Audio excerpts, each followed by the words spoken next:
Sahabat RTV, memperluas pertemanan dapat dilakukan dengan berbagai cara. Bisa dengan bergabung di grup pertemanan baru atau berkenalan di dunia maya alias media sosial. Namun ada kalanya berkenalan melalui media sosial, kita belum tentu dapat mengetahui latar belakang dari teman baru tersebut. Malah terkadang pertemanan yang baru terjalin justru berakhir dengan tragis. Selamat malam sahabat RTV, saya Felicia Wu akan menemani Anda selama 1 jam ke depan dengan laporan khusus perkenalan di sosial media berujung petaka. Selengkapnya di Turn Back Crime menumpas kejahatan.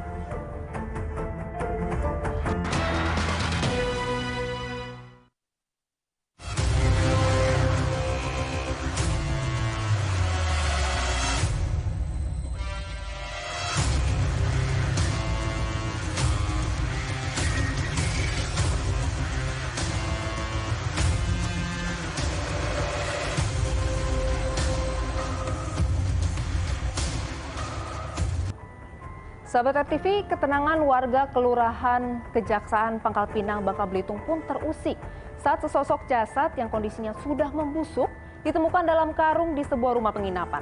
Sejuta tanda tanya pun menyeruak dari penemuan jasad manusia tersebut. Lalu muncullah dugaan jika jasad dalam karung itu merupakan korban pembunuhan.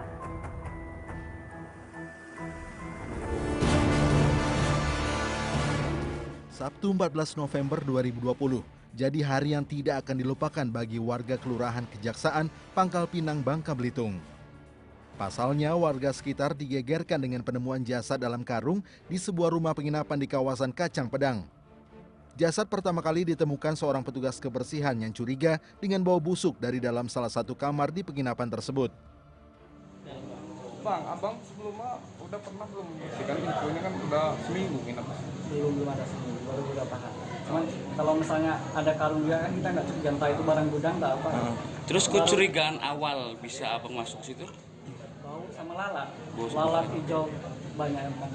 Kenal nggak bang dengan korban? Saya kan nggak lihat. Cuman saya bedek dikit saya lihat kakinya. Oh ini jenazah bukan bangkai. Laki-laki perempuan bang? Nggak tahu. Tim identifikasi Polres Pangkal Pinang yang mendapat laporan adanya jasad dalam karung itu kemudian menuju ke lokasi dan langsung memasang garis polisi untuk melakukan olah tempat kejadian perkara. Usai dievakuasi, jasad kemudian dibawa ke Rumah Sakit Umum Pangkal Pinang untuk diotopsi. Dari hasil penyelidikan polisi, jasad yang diduga seorang perempuan itu telah tewas lebih dari 3 hari dan diduga menjadi korban pembunuhan. Dari hasil penyelidikan itu pula, polisi seakan menemukan titik terang siapa yang menjadi dalang dari pembunuhan itu.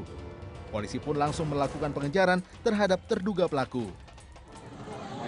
Ini mayat ini mungkin sudah di atas 3 hari karena udah sangat bau sekali dan ada beberapa percak darah di dalam ruangan itu. Sudah kami ambil sampelnya dan kami sudah ada bukti petunjuk yang ingin mengarahkan pelaku dan sekarang ini tim buser saya sudah lagi dalam pengejaran pelaku. Kamar nomor 11 yang letaknya di pojok dari rumah penginapan itu kini menyimpan sejuta tanda tanya apa yang sebenarnya terjadi. Jika jasad yang dibungkus dalam karung itu memang merupakan korban pembunuhan, lalu siapakah orang yang tega menghabisi perempuan malang itu hingga korban dimasukkan ke dalam karung? Dan apa yang melatar belakangi pembunuhan keji itu? Dari Pangkal Pinang, Bangka Belitung, Desta Agustian, Turn Back Crime, RTV.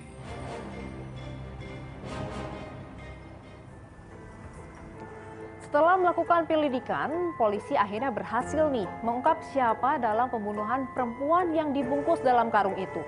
Polisi langsung melakukan pengejaran dan menangkap pelaku di tempat persembunyiannya. Lalu sebenarnya apa ya motif pelaku menghabisi nyawa korban?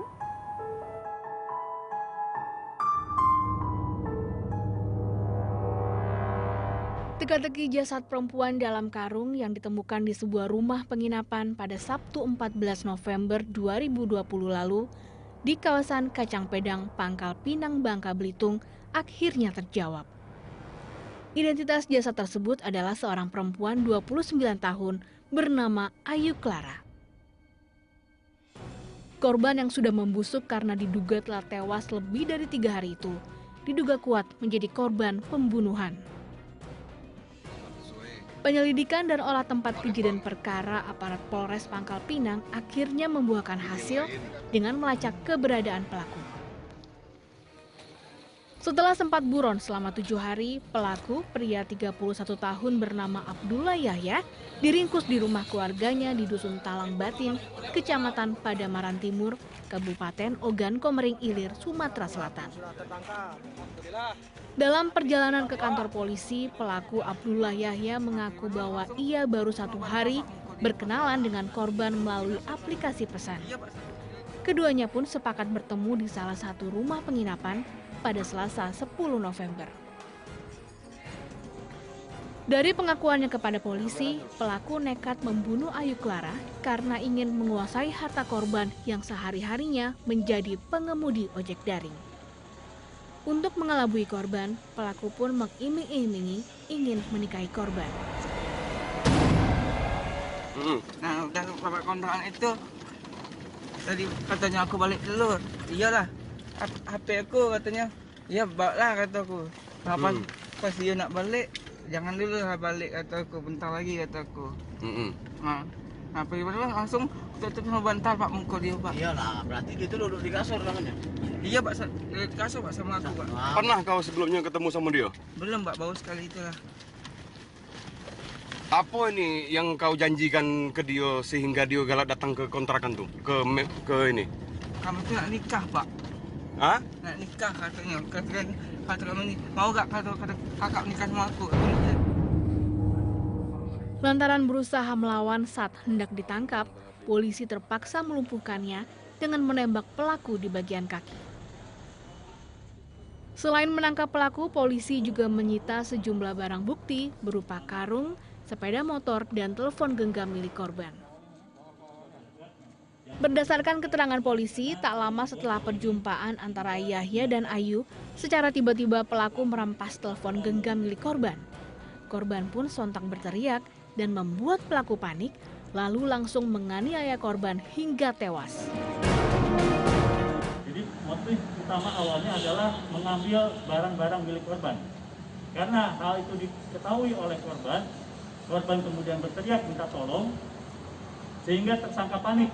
Korban meninggal dunia karena kehilangan nafas dan kerusakan tulang rusuk yang patah pada sekitar dada. Dan hasil pemeriksaan ini ternyata sinkron dengan hasil pemeriksaan di rumah sakit dari hasil otopsi. Pihak keluarga yang datang ke Mapolres Pangkal Pinang tak kuasa menahan tangis. Mereka seakan tak percaya nyawa Ayu Clara direnggut dengan cara yang sadis oleh orang yang baru dikenalnya. Mereka juga meminta pelaku dijatuhi hukuman yang berat atas perbuatannya. Aku nak bilang ke dia, ku malaikat pencabut nyawa dia. Dialah jadi Tuhan yang punya nyawa adekku. Ku malaikat yang punya nyawa dia. Dia bukan Tuhan yang nyabut nyawa adekku. Pertemuan Ayu Clara dengan Abdullah Yahya harus berakhir tragis. Hanya lantaran ingin menguasai harta Ayu, Yahya menjadi gelap mata dan membuat orang yang baru dikenalnya di media sosial harus meregang nyawa. Aksi keji Yahya menghabisi nyawa Ayu Clara menyeretnya dalam persoalan hukum dan membuatnya harus terkungkung di balik penjara. Dari Pangkal Pinang, Bangka Belitung, Desta Agustian, Turn Back Crime, RTV. Tim liputan mendatangi tempat tinggal Ayu Clara untuk mengetahui bagaimana kisah korban semasa hidupnya. Kami akan kembali usai jeda berikut ini.